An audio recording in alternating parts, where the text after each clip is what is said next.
కాంగ్రెస్ అగ్ర నాయకురాలు సోనియా గాంధీ మరోసారి అనారోగ్యానికి గురయ్యారు. ఈ క్రమంలో నిన్న ఢిల్లీలోని సర్ గంగారాం ఆసుపత్రిలో చేరారు. సోనియా ఉదర సంబంధిత సమస్యలతో బాధపడుతూ ఆసుపత్రిలోని గ్యాస్ట్రో విభాగంలో చేరినట్లు ఆసుపత్రి వర్గాలు తెలిపాయి.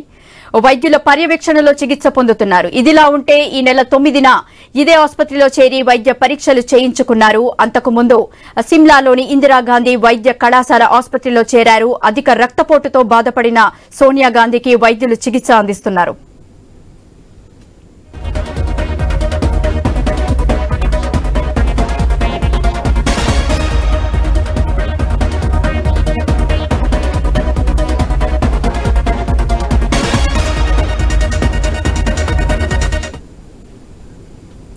కాంగ్రెస్ అగ్ర నాయకురాలు సోనియా గాంధీ మరోసారి అనారోగ్యానికి గురయ్యారు. ఈ క్రమంలో నిన్న ఢిల్లీలోని సర్ గంగారాం ఆసుపత్రిలో చేరారు. సోనియా ఉదర సంబంధిత సమస్యలతో బాధపడుతూ ఆసుపత్రిలోని గ్యాస్ట్రో విభాగంలో చేరినట్లు ఆసుపత్రి వర్గాలు వెల్లడించాయి. వైద్యుల పర్యవేక్షణలో చికిత్స పొందుతున్నారు. ఇదిలా ఉంటే ఈ నెల 9న ఇదే ఆసుపత్రిలో చేరి వైద్య పరీక్షలు చేయించుకున్నారు. అంతకుముందు సిమ్లాలోని ఇందిరాగాంధీ వైద్య కళాశాల ఆసుపత్రిలో చేరారు.